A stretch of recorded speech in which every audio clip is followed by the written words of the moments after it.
నమస్తే విజయవాడ. మామూలు కాదయ్యా మీరు. మొత్తానికి విజయవంతంగా పెద్ద టీంని తీసుకొచ్చేశారు.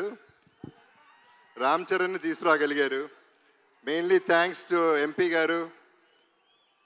ఇంత షార్ట్ టైంలో చాలా బాగా ఆర్గనైజ్ చేసినందుకు వీఆర్ వెరీ వెరీ హ్యాపీ. 1962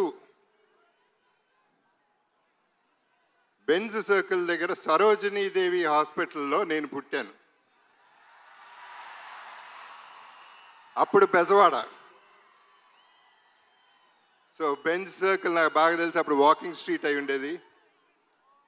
ముంతకింద పప్పు, గవర్నర్ పేటలో ముంతకింద పప్పు ఇవన్నీ తిని ప్రతి హాలిడే ఇక్కడ ఎంజాయ్ చేసినాడిని, మీతో పెరిగినాడిని, మీతో ఉన్నాడిని, మీతో ఉండిపోయేవాడిని.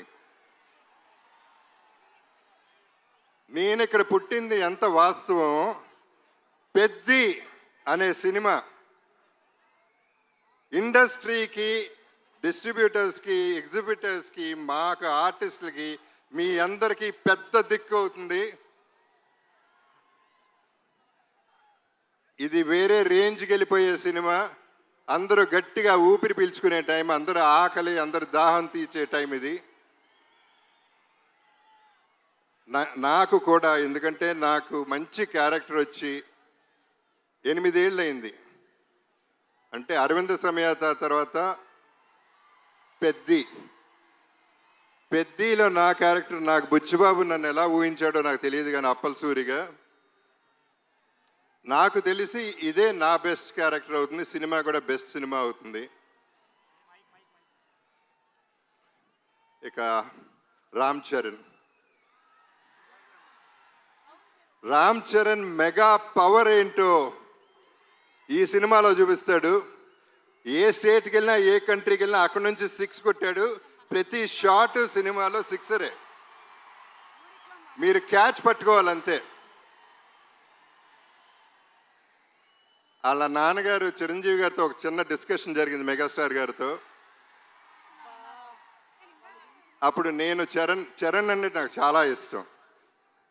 నేను మాట్లాడుతూ ఎంత ఎదిగిపోయాడండి అని చెప్తా ఉంటే ఆయన ఒక మాట అన్నారు, Charan talent wise, career wise, success wise ఒక ఎత్తు అయితే మనిషిగా సక్సెస్ అయ్యాడు.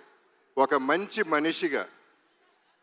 ఆ మంచి మనిషి, మంచి మనసు నేను సెట్లో చూస్తూ ఉంటాను. కలిసినప్పుడల్లా ఆ చూపులో, ఆ మాట, పిలుపులో కనపడుతూ ఉంటుంది. సో తనతో ఎప్పుడైనా ఏదైనా నేను ఎప్పుడూ రెడీగానే ఉంటా.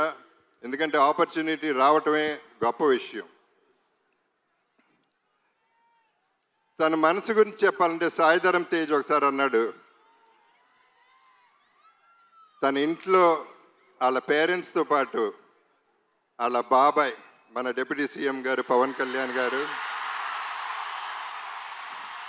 తన కజిన్స్ అందరితో చాలా ఆప్యాయంగా ఉంటాడు. చాలా సరదాగా అల్లరి చేస్తూ కలిసిమెలిసి ఉంటామని చెప్పాడు. చాలా సంతోషం.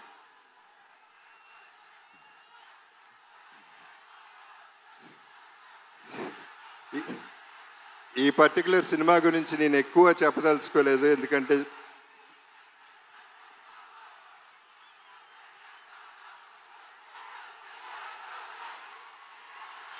ఓకే.